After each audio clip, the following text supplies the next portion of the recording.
All right, settle down, settle down. Ah, good, you made it. Class is officially in session. Welcome back to Daily Tech Classroom, where we make technology actually make sense. Today's lesson, how your phone went from basically a brick to, well, a very smart brick. Let's get started. You probably think your phone's internet has always been fast, right?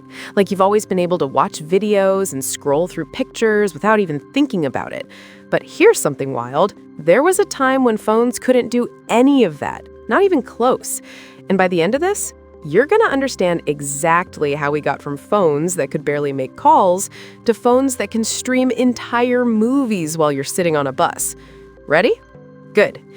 Think of mobile internet like a road. That's our analogy for today, and we're sticking with it the whole way through. A road that keeps getting bigger, smoother, and faster over time. When roads first got built, they were tiny dirt paths where maybe one person could walk at a time.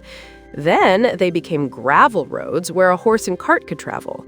Eventually, they turned into highways where hundreds of cars zoom past every minute. Your phone's internet? Same exact thing. It started as a tiny dirt path, and now it's basically a superhighway. But don't worry, this isn't complicated. You already understand roads, so you're going to understand this. Let's start at the very beginning. 1G, first generation. This is the 1980s, and it's the very first dirt path. Imagine a road so narrow that only one thing can happen. You can walk on it. That's it. With 1G, your phone could do exactly one thing, make a phone call. And honestly, it barely even did that well. The sound quality was terrible, like talking through a tin can with static everywhere. But people thought it was magic because, hey, you could call someone without a wire attached to a wall. The road existed. It was bumpy and rough, but it existed. 1G was analog, which basically meant it sent your voice as one continuous wave.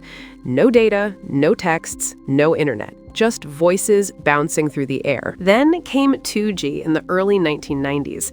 This is when the road got an upgrade. Instead of just dirt, it's now gravel. You can move a little faster, and guess what? Now there's room for more than just walking. 2G was digital, which means instead of sending your voice as one long wave, it chopped everything up into tiny pieces, like breaking a message into little packets and sending them one by one. This made calls clearer, way clearer. But here's the cool part. Because it was digital, it could do something new. Text messages, SMS. For the first time ever, you could type words on your phone and send them to someone else. Sounds boring now, right? But back then, revolutionary. And there was even this thing called GPRS, basically a super slow internet. You could check your email if you had the patience of a saint. We're talking speeds of maybe 50 kilobytes per second. To give you perspective, that's like trying to fill a swimming pool with an eyedropper. Technically possible, but painfully slow. Now we hit 3G, and this is where things get interesting. It's the early 2000s, and our road just became an actual paved street. Cars can drive on it now. Multiple cars. 3G brought speeds up to around 2 megabits per second, sometimes even faster. That might not sound like much, but compared to 2G, it was blazing. This is when smartphones started making sense. You could actually browse websites without wanting to throw your phone out the window. You could send pictures. You could even, and this was huge, stream music. Not video yet, that was still too heavy, but music? Absolutely. Apps started becoming a thing because the road was finally wide enough to carry that kind of traffic. Think of 3G as the moment when your phone stopped being just a phone and started becoming a little computer in your pocket. Then 4G shows up around 2010, and honestly, game over.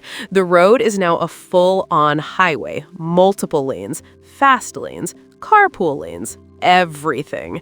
4G brought speeds of around 100 megabits per second, sometimes way more depending on where you were. You know what that means? Video streaming. HD video streaming. Suddenly, you could watch YouTube on your phone without it buffering every 5 seconds. You could video call your friends and actually see their faces in real time. Apps got bigger, fancier, more powerful. Games that used to only work on computers, now they're on your phone. Instagram, TikTok, Snapchat, all of these became possible because 4G made the road wide enough and fast enough to carry all that data without breaking a sweat.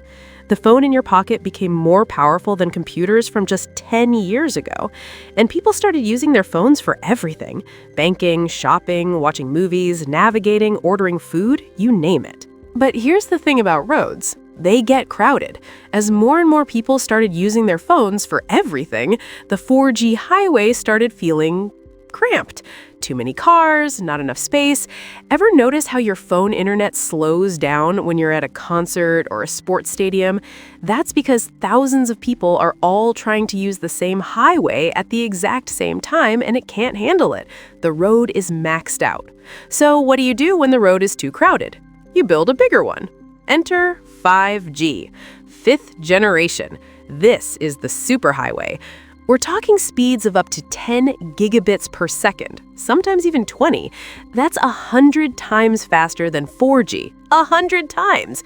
You could download an entire movie in seconds. But speed isn't even the coolest part. The coolest part is something called latency. Latency is basically the delay between when you ask for something and when it actually happens. Think of it like this. On a regular road, you hit the gas pedal and your car takes a second to respond. On the 5G superhighway, you hit the gas and the car responds instantly. No delay.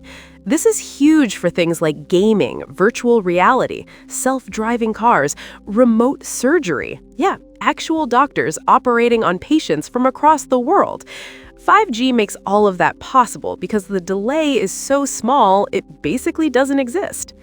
Now, you might be wondering, if 5G is that good, why does it feel like your phone internet isn't that much faster than 4G? Great question. Here's the truth. 5G is still being built.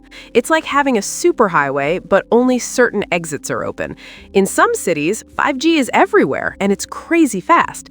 In other places, you're still mostly using 4G with maybe a little bit of 5G sprinkled in. It takes time to build all those towers and upgrade all that equipment, but eventually 5G will be everywhere, and when it is, your phone will be able to do things we can't even fully imagine yet.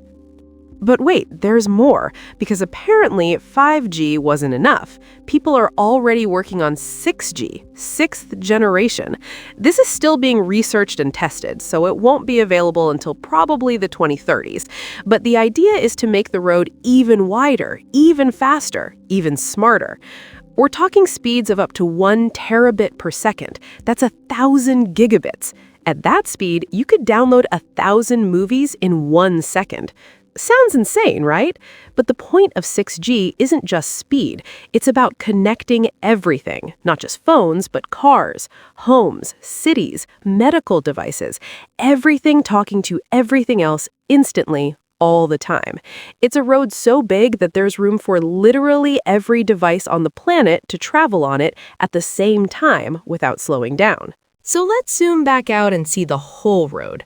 1G was a dirt path where you could barely make a phone call. 2G added gravel and gave you text messages. 3G paved the road and let you browse the internet and use apps. 4G turned it into a highway and gave you video streaming and real-time everything. 5G is building a superhighway with almost no delay and insane speeds. And 6G? That's going to be a road so advanced, we'll probably look back and laugh at how slow everything used to be. You use this road every single day. Every time you send a message, watch a video, check the weather, or scroll through social media, you're traveling on this road. And the crazy part? It all happened in about 40 years. That's it. In the span of one human lifetime, we went from phones that could barely make a call to phones that can do almost anything a computer can do. And it's only getting faster. And that's mobile internet, folks. From 1G to 6G, one giant road that just keeps expanding. You just learned something most people don't actually understand, and now you can explain it to someone else. That's pretty cool. Now, here's what you need to know next, because all this speed and connectivity, it's powered by something called spectrum and radio waves, and if you don't understand how that works, you're missing the secret ingredient that makes everything possible. I'll explain that one next. Class dismissed.